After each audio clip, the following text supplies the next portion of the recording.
जी अस्सलाम वालेकुम dear students. उम्मीद है आप लोग खैरियत से होंगे। जी आज हम स्टार्ट करेंगे जो लॉन्ग क्वेश्चंस हैं बीएस उर्दू में जो इकोनॉमिक्स हम पढ़ते हैं, फंडामेंटल्स ऑफ इकोनॉमिक्स। इसमें जैसा कि हमारा जो पेपर पैटर्न है उसमें शॉर्ट क्वेश्चंस जो होते हैं उनको हम हल हल कर चुके हैं। जो हमारे शॉर्ट क्वेश्चंस थे इस हवाले से आज हम लॉन्ग क्वेश्चन जो हैं इसकी सीरीज़ का जो पहला वीलॉग है, जो पहली वीडियो है, आज हम इंशाल्लाह इसमें कुछ लॉन्ग क्वेश्चन जो उनको हल करेंगे इंशाल्लाह। जी पहला लॉन्ग क्वेश्चन है आपका, define and explain law of diminishing marginal utility. जी this is the first law of consumption based on human psychology. It was proposed by professor doctor Alfred Marshall. जी ये पहला लॉ है इकोनॉमिक्स के अंदर जो पढ़ाया जाता है और ये जो इंसानी नफ्सियात है उसके ऊपर बेस करता है। इसकी डेफिनेशन हम पढ़ते हैं, other things remaining the same marginal utility becomes smaller and smaller as more units of a commodity are used। यानी अगर दीगर हालात चेंज ना हो तो एक शय जो है उसकी मार्जिनल यूटिलिटी डिक्लाइन होती रहती है जैसे जैसे हम उसकी ज़्यादा इकाइयाँ इस्तेमाल करते जाते हैं, ज़्यादा उसका हम इस्तेमाल बढ़ाते चले जाते हैं। Now we explain it with the help of a schedule and a diagram. Suppose a person starts eating bananas.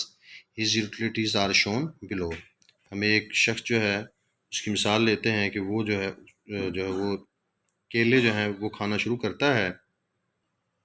जी ये शेड्यूल है। पहले कॉलम में जो है यूनिट्स ऑफ बनाना है, दूसरे कॉलम में टोटल यूटिलिटी है और तीसरे कॉलम में मार्जिनल यूटिलिटी है। हमने यहाँ सपोज किया है कि वो जब पहला बनाना खाता है तो उसकी मार्जिनल यूटिलिटी 15 है और दूसरा खाता है तो वो 25 हो जाती है, यानी इसमें 10 का इजाफा हो जाता है। इसी तरह जब वो तीसरा यूनिट इस्तेमाल करता है तो ये 30 हो जाती है, यानी मज़ीद 5 का इजाफा होता है।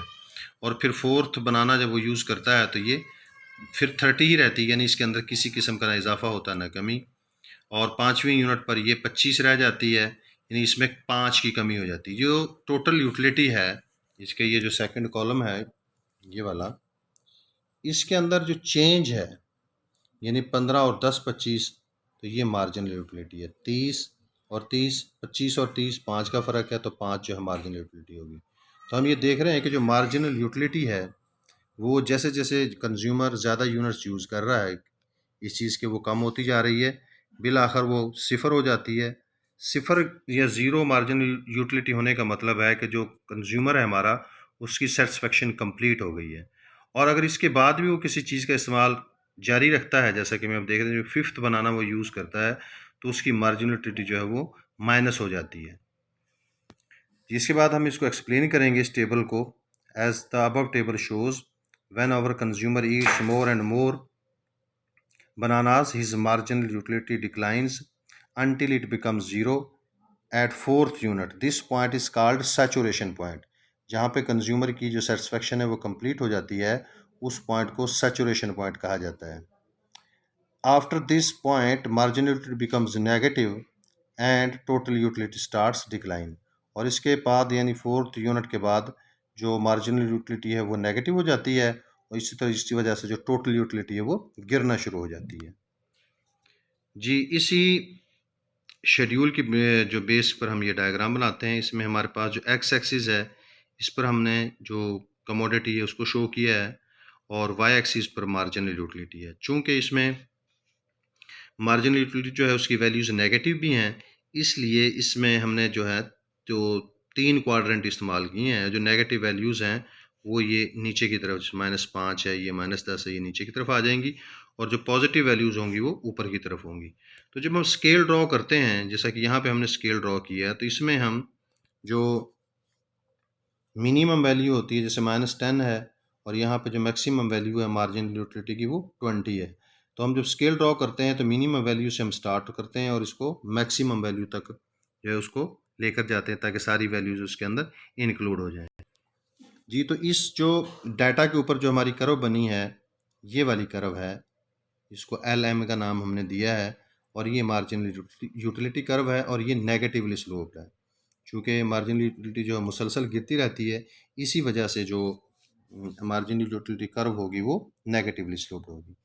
जी इसके बाद हैं इसकी अजम्पशंस इस लॉ की, जो शराइत हैं, जैसा कि हमने डेफिनेशन में पढ़ा कि other things remaining the same तो other things remaining the same से मुराद क्या है कि जो इसकी शराइत है इस कानून की, उसमें पहली शर्त क्या है? Number 1, continuous use of commodity. इस लॉ को दुरुस्त साबित करने के लिए ज़रूरी है कि जो चीज़ है उसका लगातार इस्तेमाल किया जाए, क्योंकि अगर किसी तरह का कोई गैप रखा जाएगा तो फिर ये लॉ होल्ड नहीं करेगा। मिसाल के तौर पे यहाँ पे मिसाल जो है दी है एक पानी के गिलास की, कि अगर एक शख्स जो है सुबह पानी का गिलास पीता है और वो फिर दूसरा जो है वो दोपहर के वक्त पीता है, तो उस सूरत में उसकी जो दोपहर वाले गिलास में हो सकता है उसकी मार्जिनल यूटिलिटी जो है पहले से इंक्रीज़ हो जाए। तो जब चीज़ को इस्तेमाल करना है तो उसका इस्तेमाल जो है वो कंटिन्यूसली करना है, अगर हमने इस लॉ को दुरुस्त साबित करना है। जी, अगली असम्पशन है रीज़नेबल अमाउंट, कि जो मिकदार है वो मुनासिब तादाद में होनी चाहिए, ना बहुत थोड़ी हो ना बहुत ज़्यादा हो। और तीसरी असम्पशन है होमोजीनियस यूनिट्स ऑफ गुड। जिस कमोडिटी के ऊपर हम ये लॉ जो है अप्लाई कर रहे हैं उसकी जो तमाम यूनिट्स हैं, उसकी तमाम जो इकाइयाँ वो एक जैसी होनी चाहिए। अगर ऐसा नहीं होगा तो फिर ये लॉ भी जो है वो ऑपरेट नहीं करेगा। Number 4, no change in consumer state of mind.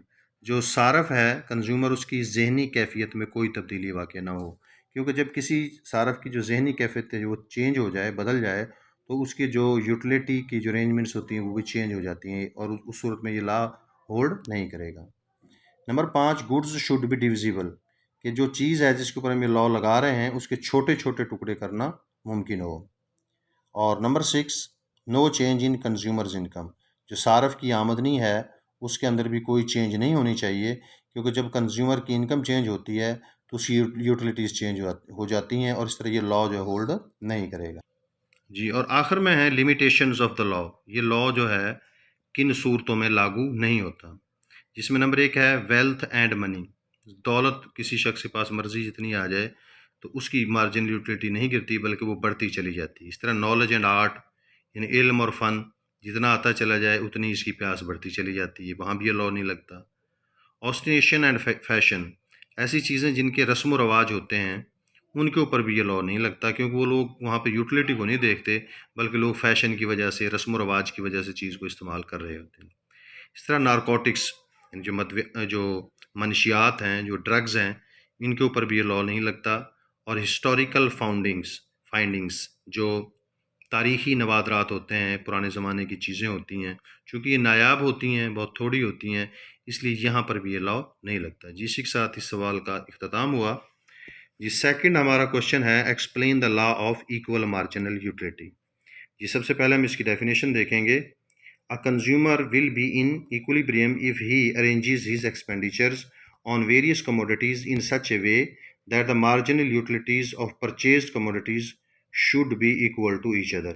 यानी एक जो कंज्यूमर है अगर वो इक्विलिब्रियम में रहना चाहता है तो वो अपनी जो आमदनी है उसको मुख्तलिफ अशिया पर इस तरीके से खर्च करे कि उसकी ख़रीदी हुई अशिया की जो मार्जिनल यूटिलिटीज़ हैं वो आपस में बराबर हो जाएंगी।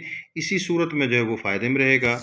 इसको जो हम अब एक्सप्लेन करते हैं एक एग्जांपल के ज़रिए। हमने यहाँ पे सपोज़ किया है कि हमारे कंज्यूमर है, उसके पास 5 यूनिट्स ऑफ मनी है और उसकी मदद से वो दो चीज़ें शुगर और घी जो है वो ख़रीदना चाहता है। जी, ये हमारा शेड्यूल है। मार्जिन पहले कॉलम में मनी यूनिट्स हैं, दूसरे में मार्जिनल यूटिलिटी ऑफ शुगर है और तीसरे कॉलम में मार्जिनल यूटिलिटी ऑफ घी है। तो कानून जो हमने पिछला लॉ पढ़ा था, law of diminishing marginal utility, तो यहाँ पर वो अप्लाई होगा कि जो हर अगली यूनिट है घी की और शुगर की, वो उसकी जो यूटिलिटी है वो गिरती चली जाएगी। यहाँ पे हम देखते हैं इस टेबल के अंदर कि हमारा कंज्यूमर अगर 3 रुपीज़ जो है वो शुगर के ऊपर खर्च करे तो उसकी जो मार्जिनल यूटिलिटी 16 होगी, तो बाकी उसके पास 2 रुपए बचेंगे। उनको अगर वो घी के ऊपर खर्च कर दे तो वहाँ भी उसकी मार्जिनल यूटिलिटी 16 होगी। इस तरह वो इस लॉ पर अमल कर रहा होगा और ये हम जो है चेक भी कर सकते हैं कि इस सूरत में जो ये हमने अभी सूरत हाल देखी है कि 3 रुपीज़ जो है वो शुगर के ऊपर खर्च करे और 2 रुपीज़ जो है वो घी के ऊपर खर्च करे, तो इस सूरत में उसकी जो टोटल मार्जिनल यूटिलिटी बनती है वो 96 है। इसके अलावा हम कोई भी कम्बिनेशन जो है वो इस्तेमाल करके देख लें, इसकी जो मार्जिनल यूटिलिटी है वो 96 से कम होगी। तो इससे हम ये मैथमेटिकली ये चीज़ साबित कर सकते हैं कि अगर हमारा कंज्यूमर इस लॉ को जो है ओबे करता है तो उसकी जो मार्जिनल यूटिलिटी है वो मैक्सिमम होती है। यही चीज़ अब हम ग्राफ के अंदर जो है वो शो करेंगे। जी, ये इसी शेड्यूल की बेस के ऊपर हमने ये ग्राफ बनाया है। ये जो पहली जो कर्व है, ऊपर वाली जो कर्व है, ये मार्जिनल यूटिलिटी ऑफ शुगर है ये ऊपर है ये वाली कर्व, चूँकि उसकी मार्जिनल यूटिलिटी 24 से शुरू होती है, और जो घी की जो मार्जिनल यूटिलिटी कर्व है वो इसके नीचे है। तो इसमें हम देखते हैं कि अगर हमारा कंज्यूमर जो है जी, अगर हमारा कंज्यूमर जो है वो ये देखें 3 रुपीज़ जो है वो खर्च करता है शुगर के ऊपर और 2 रुपीज़ खर्च करता है घी के ऊपर, तो उसकी जो मार्जिनल यूटिलिटीज़ जो हैं वो इक्वल टू 16 है। अगर वो इस तरतीब को तोड़ देता है, फॉर एग्जांपल वो शुगर के ऊपर 3 की बजाय 4 रुपए खर्च करता है, तो उस सूरत में उसकी जो मार्जिनल यूटिलिटी है शुगर के लिए उसमें 12 जो यूनिट्स है उनका इजाफा हो जाता है। ये देखें, यहाँ से 4 रुपीज़ को आप शुगर की कर्व पे लेके जाएं तो ये 12 के बराबर है।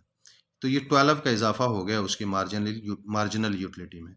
लेकिन अब उसके पास जो घी है उस पर खर्च करने के लिए 2 की बजाय 1 रुपया बचेगा। तो वो यहाँ की बजाय यहाँ आ जाएगा। तो ये अगर 1 रुपये को हम ऊपर बढ़ाते हुए घी की कर्व पे जाएँ, तो इसके जो लॉस है, जो इसका लॉस होगा 2 की बजाय अब वो कहाँ पे आ गया 1 प्रति 16 के बराबर जो उसका जो वो लॉस हुआ है। उसके अलावा हम ये देखते हैं, ये जो इलाका है, ये जो एरिया शेडेड एरिया है, ये कमी को शो करता है, ये वाला इजाफे को शो कर रहा है, क्योंकि वो शुगर के ऊपर 3 की बजाय 4 रुपये खर्च कर रहा है, घी पर 2 की बजाय 1 रुपया खर्च कर रहा है, तो ये कमी को शो करता है। तो ये शेडेड एरिया है, इसमें भी हम देख सकते हैं कि जो इजाफे वाला एरिया है कम है, कमी वाला एरिया जो वो ज़्यादा है।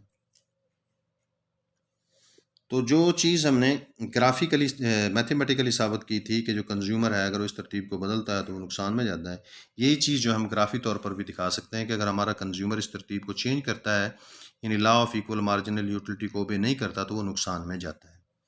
जी, इस लॉ के तहत जो कंज्यूमर्स इक्विलिब्रियम का फार्मूला है वो ये है, marginal utility of A divided by price of A should be equal to marginal utility of B divided by price of B dash up to marginal utility of N divided by price of N. यानी जितनी भी चीज़ें खरीदता है हमारा consumer, उसकी marginal utility और उसकी प्राइस की जो रेशो है बराबर होनी चाहिए अगली शय की मार्जिनल यूटिलिटी और उसकी प्राइस की रेशो के, और ये जो है होल्ड करना चाहिए रिलेशनशिप अगर वो इक्विलिब्रियम में रहना चाहते हैं।